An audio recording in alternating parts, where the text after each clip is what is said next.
Hai guys, di video kali ini kita akan membahas bab stoikiometri mengenai konsep mol.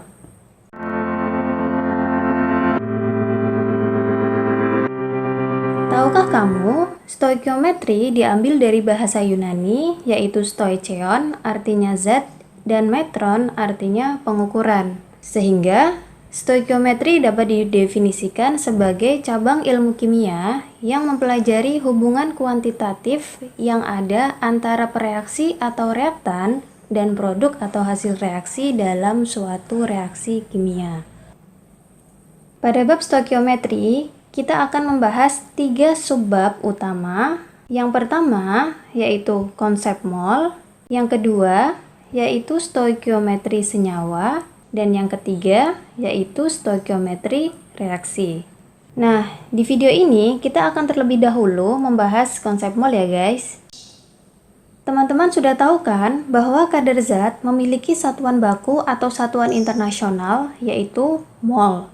Di subbab konsep mol, kita akan mempelajari hubungan mol dengan massa, molaritas, jumlah partikel, dan volume gas, di mana masing-masing saling berkaitan satu sama lain ya guys. Yang pertama, kita akan mempelajari hubungan antara mol dengan massa. Mol dengan massa berkaitan dengan AR atau MR. Nah, kalian masih ingat dengan AR atau MR kan?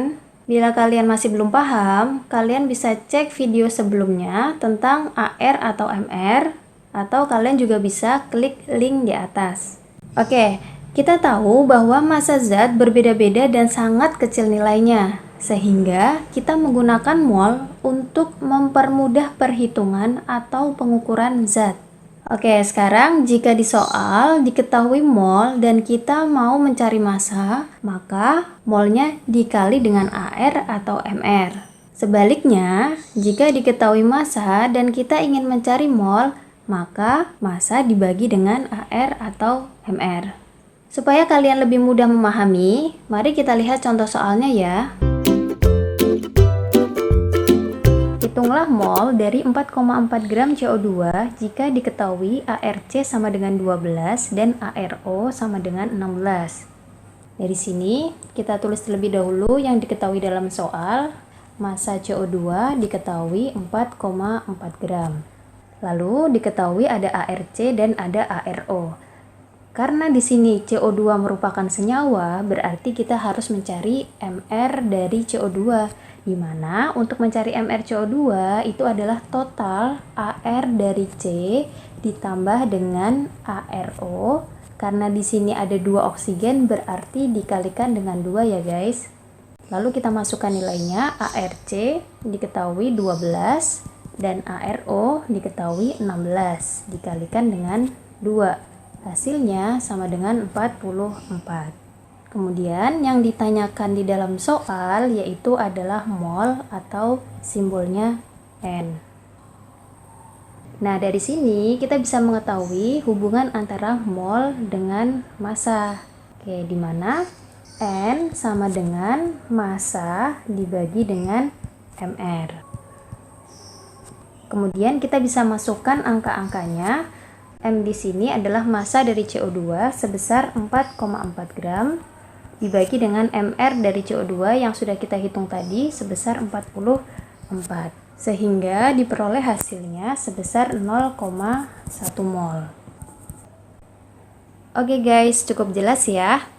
Kalau sudah, kita lanjut ke materi berikutnya. Yang kedua, kita akan mempelajari hubungan mol dengan molaritas. Mol dengan molaritas itu berkaitan dengan volume larutan. Molaritas sendiri merupakan satuan konsentrasi zat yang menyatakan banyaknya mol zat terlarut di setiap liter volume larutannya. Nah, ingat ya guys, yang dipakai adalah volume larutan, bukan volume pelarut. Coba kita ingat-ingat kembali pengertian dari larutan. Larutan merupakan campuran homogen antara zat terlarut dan zat pelarut. Nah, tolong diingat ya guys, jika ke dalam pelarut, misalnya air, ditambahkan atau dilarutkan suatu zat berbentuk padatan atau gas atau zat cair dalam bentuk tetesan, maka volume larutannya dianggap sama dengan volume pelarut. Jika dalam soal diketahui mol dan kita ingin mencari molaritas, maka molnya dibagi dengan volume larutan.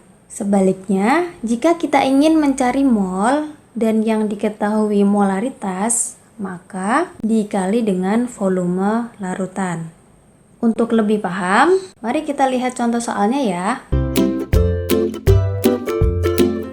Hitunglah kemolaran larutan NaOH sebanyak 0,1 mol yang dilarutkan ke dalam air sehingga volumenya menjadi 150 ml. Oke, berarti dalam soal kita bisa mengetahui yang pertama yaitu mol dari NaOH sebesar 0,1 mol. Kemudian yang kedua diketahui volumenya sebesar 150 ml. Untuk satuannya kita ubah ke liter ya guys. Berarti 150 dibagi 1000, hasilnya 0,15 liter. Nah, kemudian yang ditanyakan di dalam soal yaitu kemolaran atau M besar untuk simbol molaritas.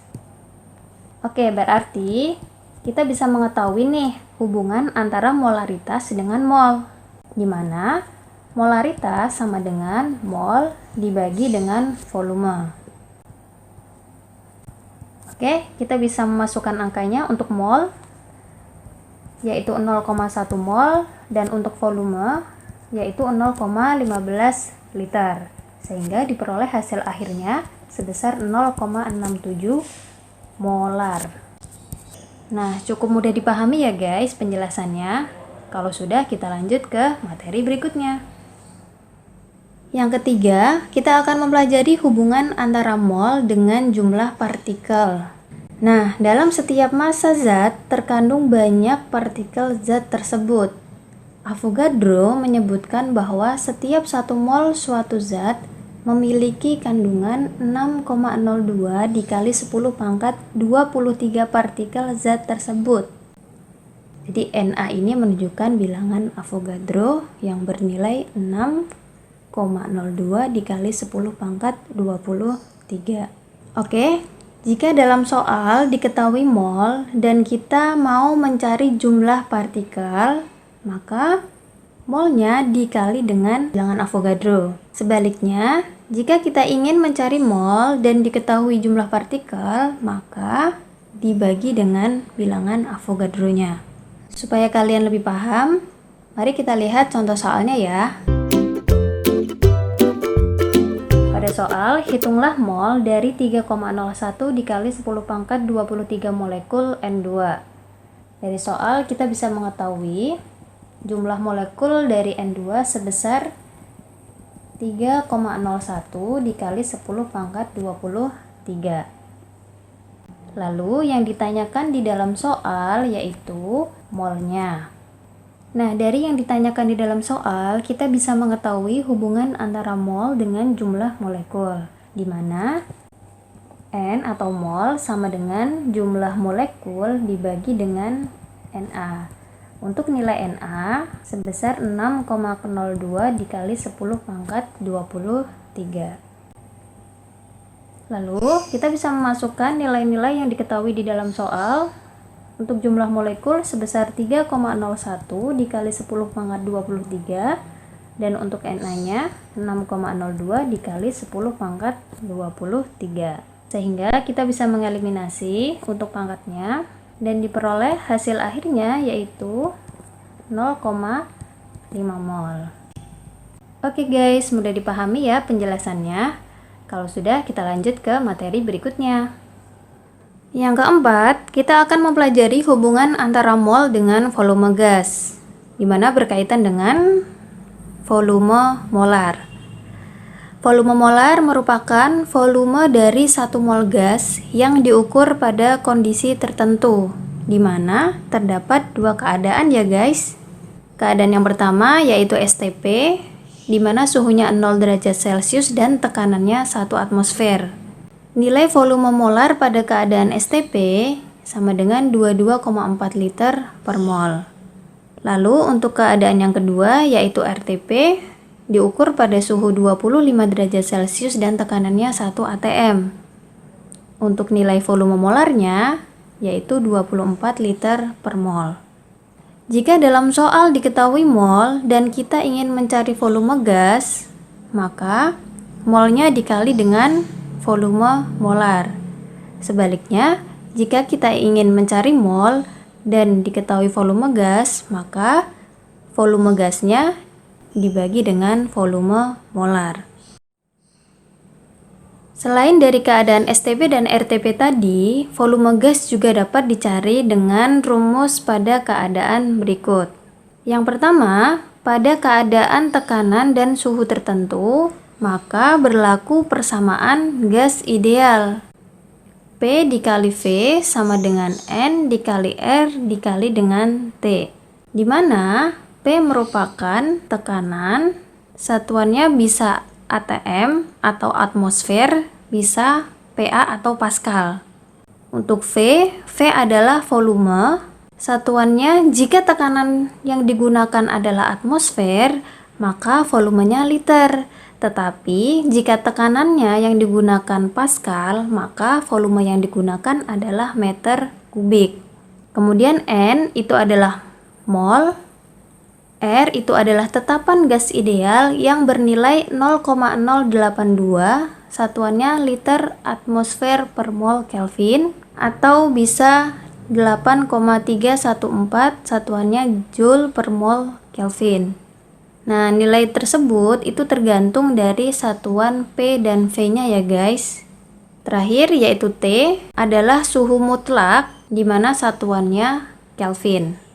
Yang terakhir, mencari volume gas jika diketahui mol dan volume gas lain pada tekanan dan suhu yang sama atau P dan T yang sama. Nah, kita lihat kembali ke persamaan gas ideal. Jika P dan T-nya sama, maka kita juga bisa mengeliminasi nilai R-nya ya guys. Karena nilai R-nya pada gas satu dengan gas lain itu sama, sehingga kita bisa eliminasi. Kita dapatkan perbandingan mol dan volume dari kedua gas tersebut.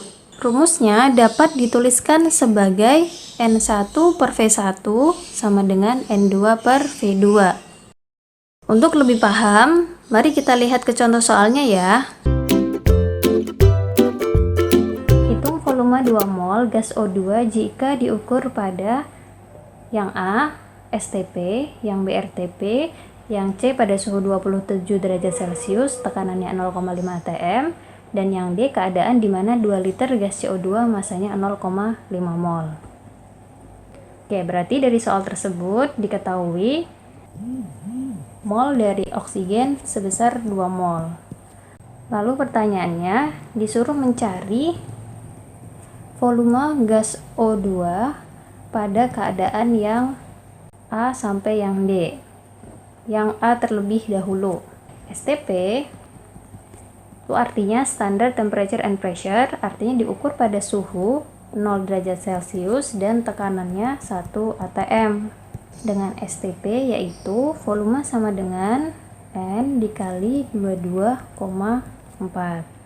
22,4 merupakan volume molar untuk keadaan STP ya guys. Volume gasnya yaitu 2 dikali 22,4, hasilnya sama dengan 44,8 liter. Selanjutnya untuk yang B, keadaan RTP. RTP artinya room temperature and pressure, suhunya sebesar 25 derajat Celcius atau suhu ruang dan tekanannya 1 atm. Nah, hubungan antara volume dengan RTP yaitu volume sama dengan N dikali 24. 2 mol dikali 24 sama dengan 48 liter. Lalu untuk yang C, diukur pada suhu 27 derajat Celcius dan tekanannya 0,5 atm. Berarti menggunakan rumus gas ideal ya guys, dimana rumusnya adalah P dikali V sama dengan N dikali R dikali T. Oke, untuk P atau tekanannya sebesar 0,5, volume yang ditanyakan, N atau molnya sebesar 2, R itu tetapan gas ideal sebesar 0,082, dan T yaitu suhu. Untuk suhu satuannya harus Kelvin ya guys, sehingga 27 derajat Celcius kita ubah ke Kelvin ditambah dengan 273, hasilnya yaitu 300 Kelvin. Oke, kita masukkan nilainya yaitu 300, sehingga diperoleh volumenya sebesar 98,4 liter.